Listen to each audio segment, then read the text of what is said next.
Olá, minha amiga, meu amigo, hora do nosso encontro neste 28 de novembro, quinta-feira. Hoje eu vou confirmar, muita gente nem acredita, que a China comprou mina de urânio na Amazônia do Brasil. E vou falar também o que os professores de direito estão dizendo para os seus alunos, horrorizados com o que está acontecendo em Brasília. Mas, no 28 de novembro, em 1520, o português, a serviço da coroa espanhola, Fernão de Magalhães, que a história espanhola chama de Hernán de Magallanes, descobriu a ligação do Atlântico com o Pacífico, né, que durante muito tempo foi usada quando não havia o Canal do Panamá, criando grandes portos, como o de Valparaíso, no Chile, né? Os americanos tinham que dar a volta toda para sair de Nova York para São Francisco. Mas, enfim, um lugar com ventos constantes. Eu tive lá, conheço, meu Deus do céu. A gente tem que pôr óculos porque o vento castiga até o globo ocular. Mas também, no 28 de novembro, no ano de 1975, morria para mim meu preferido, escritor Érico Veríssimo. Eu não sei se eu li todos os livros dele, provavelmente não li todos, mas inclusive eu dei a notícia da morte de Érico Veríssimo para o Jorge Luis Borges, lá em Buenos Aires. E eu vi que ele não conhecia. E Érico Veríssimo é premiadíssimo, Tempo e o Vento, Olhais Livres do Campo, meu Deus do céu, Aventuras de Tibiquera, Incidente em Antares, Senhor Embaixador, meu Deus, personagens que desde a minha juventude povoam a minha vida. Érico Veríssimo. Nascido em Cruz Alta, o pai dele parece que era dono da farmácia, agora é um museu. Morreu com 69 anos. De infarto, ele já tinha tido um infarto antes. Eram tempos em que o cigarro fazia parte da vida das pessoas e causava morte. E agora bem recente, né, 2016, foi o acidente com aquele avião seguríssimo, de 4 turbinas. Eu viajei com ele na África do Sul. A rainha usava esse avião. Caiu em pane seca, falta de combustível, levando o time da Chapecoense. 71 mortos, 6 sobreviventes. Meu Deus, até hoje, Chapecó, Santa Catarina e o Brasil lembram com um choque esse acidente, que poderia ser muito bem evitado. Falta de combustível. Bom, então vamos à conversa de hoje. Não esqueça de se inscrever e ao final de deixar o gostei ou não gostei.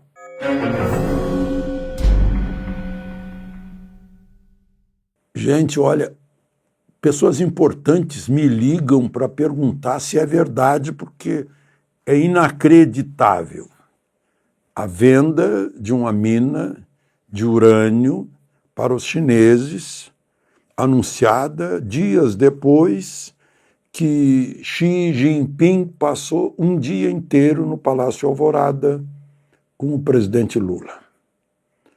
A usina de Ipitinga, na Amazônia, no município, olha que ironia, município de João Figueiredo. Ele se reviraria no túmulo ao saber disso. E não é só urânio, não. Tântalo, nióbio, são metais preciosíssimos, que têm características de absorção da luz, de magnetismo, altamente estratégicos, dos quais pode-se fazer torres eólicas, energia solar, marca-passo, turbinas de avião. Eu até anotei aqui, é uma gama muito ampla, né? Carros elétricos, né? Tudo coisa que a gente vai comprar dos chineses depois, com a nossa matéria-prima. É mais ou menos como trilho ferroviário. A gente pode mandar o minério, mas eles fazem o trilho lá, a gente compra o trilho e dá uma volta ao mundo, né? Por apenas 340 milhões de dólares. Quem comprou foi uma estatal chinesa, vale dizer, o governo chinês. E urânio, equipamentos militares, nucleares, isso mexe com geopolítica, equilíbrio de forças, Ocidente. Parece que a gente... estratégia. Parece que a gente está... não somos mais do Ocidente. Parece que a gente está se afastando das nossas raízes, das nossas origens, dos nossos valores, da nossa cultura do Ocidente. A gente já tem essa posição iraniana, de varrer Israel do mapa. A gente está do lado do Irã, porque a gente condena Israel, então faz parte de nossas posições. Ou seja, a China já está com o pé na Amazônia. Vocês sabem qual é o potencial dessa mina? É para 100 anos de retirada de minérios estratégicos de importância geopolítica. Bom, tem outro assunto vital para nós, né?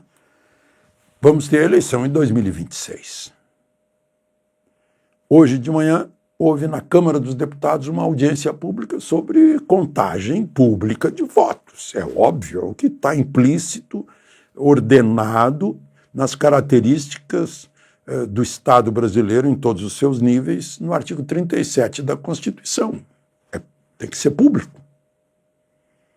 E o dono do voto, que é o povo brasileiro, não sabe como o seu voto foi contado. Um dos convidados é aquele que será presidente, que vai presidir a eleição presidencial de governadores, deputados, senadores, em 2026. O ministro do Supremo, Cássio Nunes Marques. Foi o primeiro a falar. E disse que esse não é um assunto do judiciário. É um assunto do poder legislativo que representa o povo brasileiro, óbvio. Disse o óbvio apenas. Só que foi o judiciário que derrubou 3 vezes mudanças na Constituição para que isso seja feito. E não foram mudanças. O Bolsonaro foi a última. Por de brizolistas, de esquerdistas, de comunistas, do MDB, eu digo os autores, Roberto Requião, Flávio Dino, Brizola Neto, e só depois Bolsonaro. Chegaram a derrubar o veto de Dilma. 71% do Congresso derrubou o veto de Dilma, e um ministro do Supremo deu liminar suspendendo tudo. Depois o Supremo decidiu por 8-3, dizendo que já era tarde, que não tinha condições e que isso punha em risco o segredo do voto. Não, o voto continua secreto. O que tem que ser público obrigatoriamente, conforme manifestações de tribunais de países democráticos, é a apuração. E temos eleição em 2026 importantíssima. Só que essas mudanças têm que ser feitas um ano antes da eleição, depois não dá mais.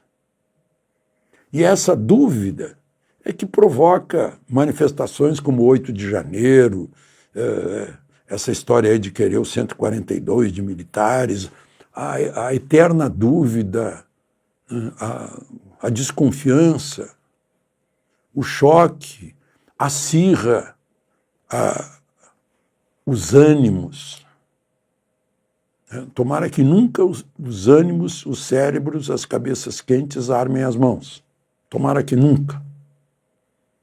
Porque não precisamos disso, agora precisamos de paz, de alívio de pôr em prática a democracia. Democracia é eleição aberta. Vejam Venezuela. Maduro não conseguiu enganar ninguém, porque todo mundo viu o resultado da eleição, pela transparência da apuração. Aí, só para concluir, a academia me informa que os professores de direito estão tentando pegar aqueles que acham que têm vocação para o direito e mostrar para eles que isso que estão vendo não é certo, que o direito está muito acima disso e que vai prevalecer, né? Eu anotei aqui algumas coisas, né? Quando há crime mais grave, não se soma as penas dos menos graves que concorreram para o crime. Aí o exemplo, alguém mata outro com um revólver ilegal, ele não vai pegar a pena, ele pega a pena do homicídio, que é a mais importante, não vai somar a pena do porte ilegal de arma. No entanto, nessa história do 8 de janeiro, estão somando todas as penas. Se houve uma tentativa de golpe de Estado por meios violentos, esse é o crime principal. Os outros são secundários, mas estão somando tudo. E pior, não é individualizado. Não se põe claramente qual foi o crime que cometeu. Fica parecendo que todo mundo quebrou o relógio. Fica parecendo que todo mundo furou tela de Portinari ou de Burle Marx, né? Fica parecendo que todo mundo quebrou vidraça, quebrou cadeira, estragou poltrona, estragou tapete. Individualização da pena é essencial. Eles explicam isso para os alunos. Ninguém pode... no caso, né? Aí tem joia, tem vacina, tem golpe de Estado, tem quebra do relógio, com ex-presidente, com militar, com civil, com idoso, com velhinha, tudo no mesmo liquidificador. Não? E mais, né? Tudo em inquérito. Inquérito não pode ter hipótese, nem presunção. Tem que haver tudo faticamente demonstrado, fatos. Né? E demonstradas as provas. Não funciona a presunção, nem hipótese. Tudo isso vai para o Ministério Público. E o que é o Ministério Público? É o dono da ação. Não é o juiz o dono da ação, é o Ministério Público. Eu estou repetindo aqui o que a academia me passou, né? O Ministério Público é que provoca o processo, é que pode pedir mais diligências à polícia, né? É que pode arquivar um inquérito sem dar satisfação nem para o juiz, nem para a polícia. Pode até, após denunciar, pode pedir absolvição do réu, se viu provas convincentes para isso. Pode até recorrer do tamanho da sentença se achar que foi grande demais ou pequena demais. Esses são os poderes do Ministério Público. Está tudo lá na Constituição, 127, artigo 128, 129. Né? E aí eles concluem, né? Os absurdos jurídicos sem precedentes é o que a nação está testemunhando nesse momento. Aí tem só um post.